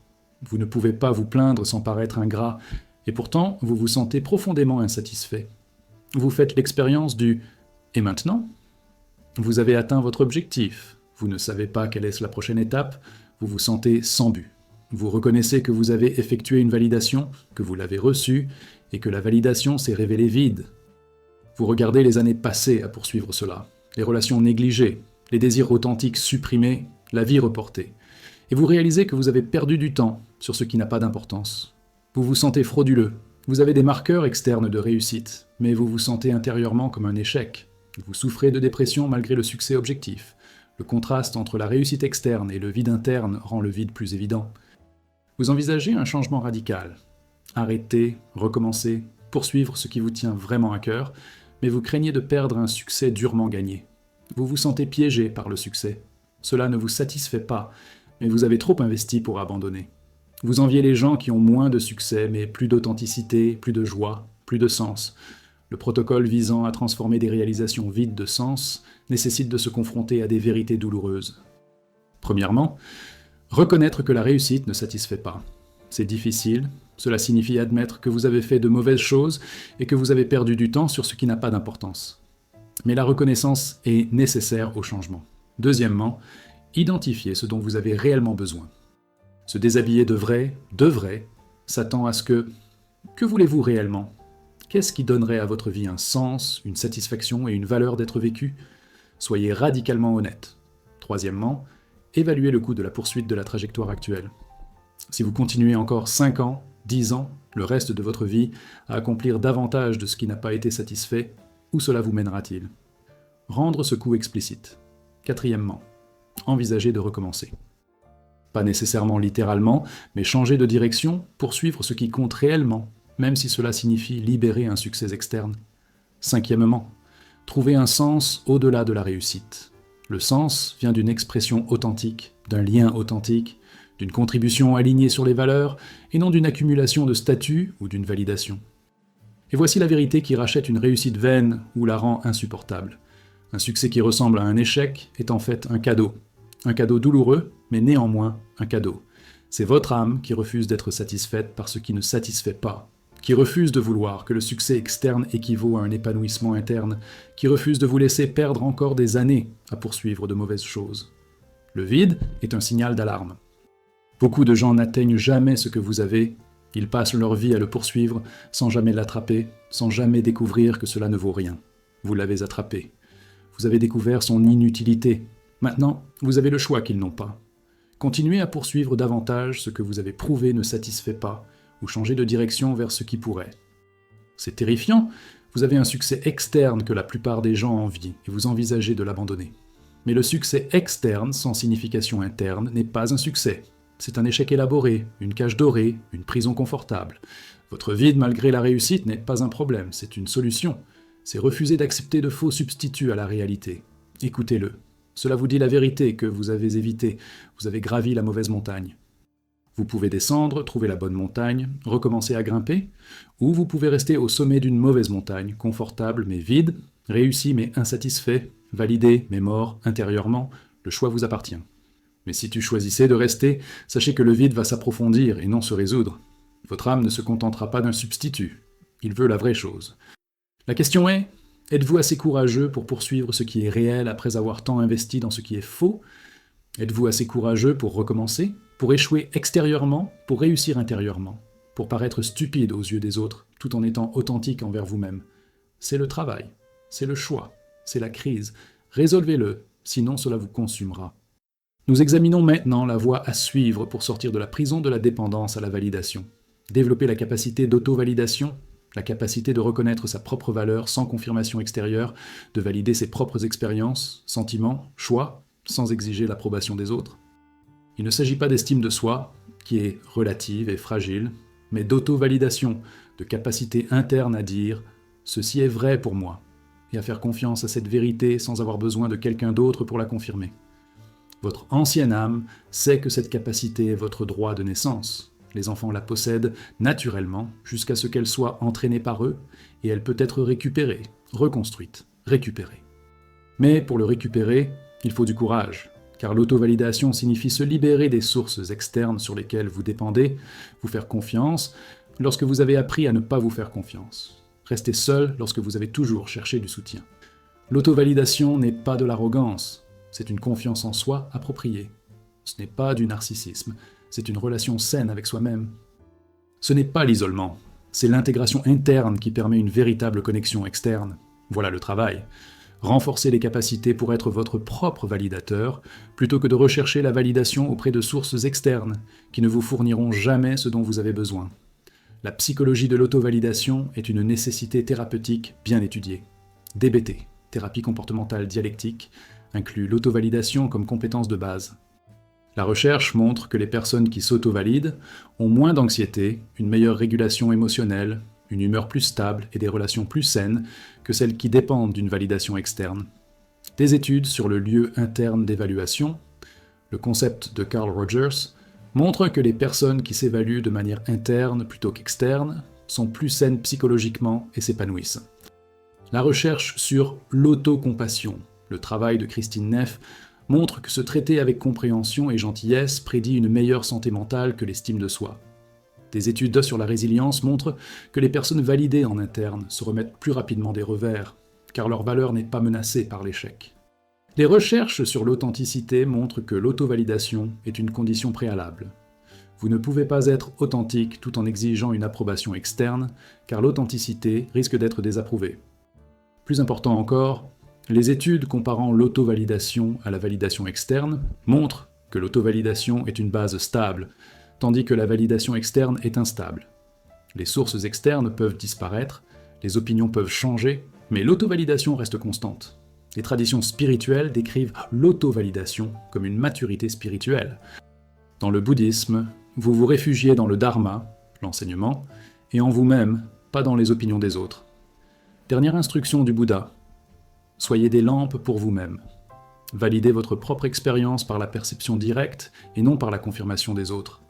Dans le christianisme, une foi mûre fait confiance à la relation personnelle avec Dieu plutôt qu'à la validation des autorités religieuses. La réforme protestante a souligné ceci, un accès direct au divin, sans intermédiation sacerdotale. Dans l'hindouisme, Atma Jnana, la connaissance de soi, est une reconnaissance directe de votre nature et non une croyance basée sur l'enseignement des autres. Dans le soufisme, Fana, l'annihilation, inclut la mort en cherchant la validation de la création. Vous vous validez grâce à la connexion avec le Créateur. Dans l'existentialisme, l'authenticité nécessite d'assumer la responsabilité de ses propres valeurs plutôt que d'accepter des valeurs socialement données. Sartre, l'homme est condamné à être libre, y compris libre de se valider. En psychologie humaniste, la réalisation de soi, le sommet du développement de Maslow, nécessite une évaluation interne. Rogers a enseigné que la personne pleinement fonctionnelle possède un lieu d'évaluation interne. Chaque tradition enseigne. La maturité spirituelle inclut l'auto-validation. Rester dépendant de la validation externe est l'immaturité spirituelle. Le développement pratique de l'auto-validation nécessite des pratiques spécifiques. Premièrement, identifiez vos sentiments et vos expériences actuelles. La dépendance à la validation externe vous entraîne à chercher à l'extérieur ce que vous devriez ressentir. L'auto-validation commence par reconnaître ce que vous ressentez réellement. Je me sens en colère, et non pas « je ne devrais pas me sentir en colère » ou « est-il acceptable d'être en colère ?» Juste « je me sens en colère ». Reconnaissez ce sentiment sans avoir besoin d'une autorisation externe. Deuxièmement, validez vos perceptions. J'ai vécu cela comme blessant, et non « est-ce que c'était réellement blessant ?» ou « ai-je réagi de manière excessive ?» Faites confiance à votre perception. Troisièmement, validez vos préférences et vos envies. Je veux ça, et non dois-je vouloir ça? Ou est-ce que c'est acceptable de vouloir? Reconnaissez votre désir sans exiger l'approbation des autres. Quatrièmement, validez vos choix. Je choisis ceci, et non est-ce le bon choix? Ou quoi, j'ai de la valeur? Et non, j'ai de la valeur parce que j'ai atteint cela, ou j'ai de la valeur s'il me valide. Reconnaissez la valeur comme inhérente, non gagnée ou accordée. Pratiques avancées. Lorsque vous recherchez une validation externe, faites une pause. Demandez « Puis-je valider cela moi-même » Alors faites-le délibérément. Je suis fier de ce travail. Ressentez-le, croyez-le, sans avoir besoin de confirmation extérieure. Quand quelqu'un vous valide, recevez-le sans devenir dépendant. Merci, sans rendre leur validation nécessaire à votre valeur. Quand quelqu'un vous invalide, conservez votre propre expérience. Ils ne sont pas d'accord, mais je sais toujours ce que j'ai vécu. Lorsque vous voulez demander « Est-ce que ça va ?» ou « Qu'en pensez-vous ?» Pause. Répondez d'abord par vous-même. Construisez des preuves que votre auto-validation est digne de confiance. Suivez les moments où vous vous êtes auto-validé correctement par rapport aux moments où des sources externes vous ont validé. Vous découvrirez que votre validation interne est souvent plus précise qu'externe. Cela renforce la confiance en soi. Et voici la vérité qui libère ou terrifie. Vous pouvez vous valider, vous venez d'être entraîné à ne pas le faire. Quand vous étiez enfant, vous saviez quand vous aviez faim, quand vous étiez fatigué, blessé, heureux, vous ne remettiez pas en question ces expériences et ne cherchiez pas de confirmation extérieure. Puis vous avez appris à vous méfier de vous-même. Tu n'as pas faim, tu as juste mangé. Tu n'es pas fatigué, ce n'est pas l'heure de te coucher. Ça n'a pas fait de mal. Ne sois pas contrarié. Vous avez intériorisé, mon expérience n'est valable que si d'autres la confirment. Cette formation a créé une dépendance, mais ce qui a été appris peut être désappris. Vous pouvez retrouver la capacité de vous faire confiance, de savoir ce que vous savez, de ressentir ce que vous ressentez, de valider votre propre expérience sans avoir besoin de confirmation extérieure. Il ne s'agit pas d'arrogance ou d'illusion, mais d'une confiance en soi appropriée, de la récupération de ce qui n'aurait jamais dû être pris. Le courage requis n'est pas le courage d'être spécial, c'est le courage de se faire confiance malgré des années d'entraînement pour ne pas le faire. Commencez petit, j'aime cette saveur. Ne cherchez pas de confirmation, sachez simplement que vous l'aimez. Construisez à partir de là. Je me sens mal à l'aise dans cette situation. Faites-lui confiance sans demander aux autres de confirmer que votre inconfort est valable. Cette relation ne fonctionne pas pour moi. Faites confiance à votre expérience sans exiger l'accord des autres. Chaque acte d'auto-validation renforce la capacité pour le suivant. Progressivement, la validation externe devient appréciée, mais pas nécessaire. Vous pouvez le recevoir sans en dépendre. C'est la liberté, pas des autres. Vous voulez toujours une connexion, de l'amour, une relation. Mais soyez libre de dépendre de leur approbation pour votre valeur, de leur validation pour votre expérience, de leur confirmation pour votre réalité. Vous devenez votre propre autorité, non pas une autorité arrogante prétendant tout savoir, mais une autorité appropriée, qui fait confiance à vos propres perceptions, sentiments, expériences et choix. C'est ce que vous recherchiez par le biais d'une validation externe. Quelqu'un pour vous dire que vous allez bien, que vos expériences sont valables, que vos sentiments ont du sens, que vos choix sont acceptables, que votre valeur est réelle. Ce quelqu'un, c'est toi. Arrêtez d'externaliser ce travail. Récupérez-le. Soyez votre propre validateur. C'est le courage, c'est le travail, c'est la liberté. Nous arrivons au point culminant, une libération complète du public. Le moment où vous reconnaissez que vous avez joué pour des spectateurs qui vous remarquent à peine, que vous recherchez la validation de juges sans réelle autorité, que vous vivez pour l'approbation de personnes dont les opinions n'ont pas vraiment d'importance, et dans cette reconnaissance, vous quittez la scène, terminez la représentation, récupérez votre vie des exigences du public. Votre ancienne âme attendait ce moment, le moment où vous réalisez que le public est facultatif, que son approbation est inutile, que son jugement n'est pas pertinent, et que votre valeur n'est pas déterminée par ses applaudissements ou son silence, mais par votre propre reconnaissance de votre valeur inhérente. Ce n'est pas de l'arrogance, c'est de l'exactitude. Ce n'est pas du narcissisme, c'est la possession de soi. Ce n'est pas l'isolement, c'est une authentique autonomie qui permet une véritable connexion. Se libérer du public ne signifie pas ne se soucier de personne, cela signifie ne pas avoir besoin de la validation de qui que ce soit pour savoir que vous en êtes digne, ne pas avoir besoin de l'approbation de qui que ce soit pour vivre authentiquement, ne pas demander la permission de qui que ce soit pour être vous-même. C'est la liberté, c'est ce que vous recherchiez grâce à la validation externe. Ironiquement, vous le trouvez en libérant entièrement la validation externe. La philosophie de la libération des opinions des autres est une sagesse ancienne. Épictète a enseigné « Si vous voulez vous améliorer, contentez-vous de passer pour un idiot et une stupide ». La liberté nécessite de se libérer du souci du jugement des autres. Marc Aurèle. Cela ne cesse de m'étonner. Nous nous aimons tous plus que les autres, mais nous nous soucions plus de leur opinion que de la nôtre. La contradiction empêche la libération. Dans le zen, tuer le Bouddha. Libérer l'attachement à l'autorité extérieure, même à l'autorité spirituelle. Dans le taoïsme, Chuang-Tzu enseignait que la liberté parfaite est comme un boucher dont le couteau ne s'émousse jamais parce qu'il coupe les espaces vides. Vivre au antikeli, c'est avancer dans la vie sans résistance en se souciant de ce que pensent que les autres. Dans l'existentialisme, Sartre enseignait que l'authenticité exige de rejeter la mauvaise foi, de vivre selon les attentes des autres plutôt que de posséder sa liberté. Dans le stoïcisme, les indifférents préférés sont des choses que vous pouvez préférer mais dont vous ne devriez pas avoir besoin. L'approbation des autres tombe ici, vous pouvez en profiter mais n'en avez pas besoin. Toute philosophie de la liberté inclut la libération des opinions des autres comme élément nécessaire. Vous ne pouvez pas être libre tout en étant esclave du public. La transformation pratique de la performance devant le public à la vie pour soi nécessite une libération systématique. Premièrement, reconnaître que le public est imaginaire.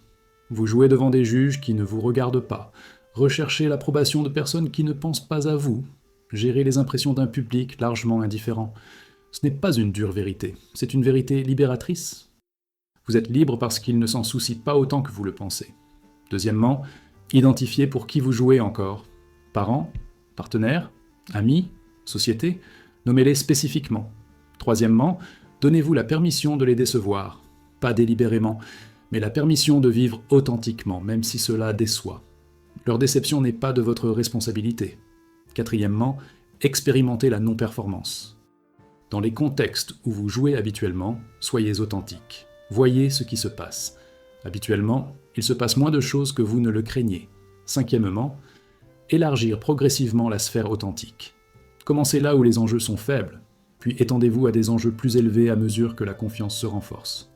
Libération avancée. Reconnaissez que vous êtes le seul membre permanent du public de votre vie. D'autres entrent et sortent. Les parents meurent, les amis changent, les partenaires partent, les communautés se dissolvent. Vous êtes le seul à assister à l'intégralité du spectacle, du début à la fin. Vivre pour un public temporaire tout en négligeant le public permanent, vous-même, est une erreur stratégique. Vivez pour vous-même. C'est vous qui devez vivre avec les conséquences de vos choix, qui expérimentez votre vie de l'intérieur, qui sait si vous êtes authentique ou performant. D'autres découvrent de petites tranches de votre vie de l'extérieur. Leur opinion, aussi forte soit-elle, repose sur des informations limitées provenant d'un point de vue externe. Votre opinion, basée sur des informations complètes d'un point de vue interne, est plus valable. Faites-lui plus confiance qu'aux leurs. Les symptômes de la libération du public se manifestent par une liberté sans précédent. Vous portez ce que vous aimez, sans vous soucier si c'est à la mode. Vous exprimez des opinions en sachant que certains ne seront pas d'accord. Le désaccord ne vous menace pas. Vous poursuivez des intérêts que les autres trouvent étranges. Vous n'avez pas besoin qu'ils comprennent. Vous faites des choix basés sur vos valeurs plutôt que sur les attentes des autres. Vous ressentez du soulagement plutôt que de l'anxiété face aux situations sociales. Vous ne jouez pas, donc il n'y a pas de quoi vous inquiéter.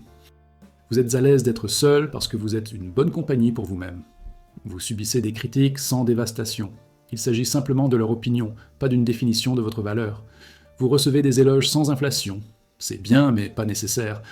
Vous vous sentez intégré, la même personne dans tous les contextes plutôt que des personnages différents pour différents publics.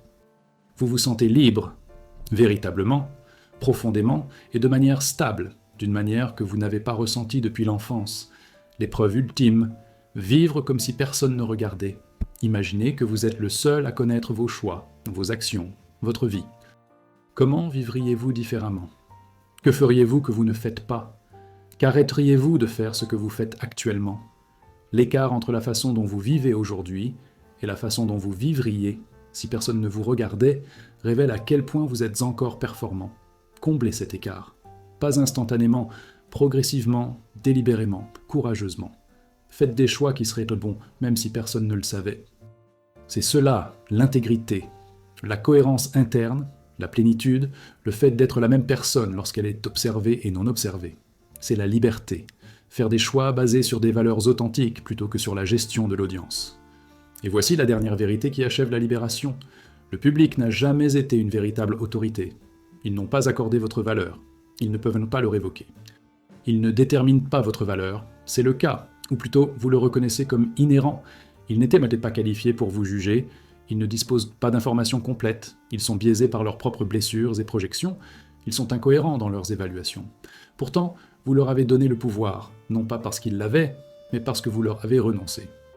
Vous en avez fait des juges, avez rendu leur approbation nécessaire, avez fait de leur validation une condition préalable à votre valeur. Vous pouvez annuler cela tout de suite, en reconnaissant leur approbation est gentille, mais inutile. Leur désapprobation est inconfortable, mais non déterminante. Leur opinion est une information, mais pas une définition. Vous en valez la peine qu'ils soient d'accord ou non. Vous êtes précieux, qu'ils le voient ou non. Peu importe qu'ils le reconnaissent ou non. Votre valeur est intrinsèque, inhérente et non conférée par une autorité externe. Cette reconnaissance est la libération, pas des gens. Vous les aimez toujours, vous vous connectez avec eux, vous appréciez leur point de vue S. Mais la libération d'avoir besoin de leur validation pour savoir que vous allez bien, d'exiger leur approbation pour vivre de manière authentique, de demander leur permission d'être vous-même. Vivez votre vie. Pas la vie qu'ils veulent pour vous, pas la vie qui les impressionnerait, pas la vie qui mériterait leur validation. Votre vie. Celui que tu vivrais si tu étais le seul à regarder. C'est la vie qui vaut la peine d'être vécue. C'est la libération du public. C'est la liberté. Et il est disponible dès maintenant. Pas après plus de réussite, pas quand vous en êtes plus digne, pas quand les conditions sont réunies. Maintenant, en quittant la scène, en mettant fin au spectacle, en récupérant votre vie auprès d'un public qui n'a jamais eu le droit de la juger. Les applaudissements que vous recherchiez, sans valeur. La validation dont vous aviez besoin, inutile. L'approbation dont vous rêviez, non pertinent. Tu es assez. Tu l'as toujours été. Arrêtez de chercher une confirmation. Commencez à vivre en conséquence. C'est la libération. C'est la fin de la tragédie. C'est le début de votre vie actuelle. Vivez-le, enfin, pleinement, librement, pour vous-même. Le public est renvoyé. Gros plan sur les rideaux. La représentation se termine. La vie commence.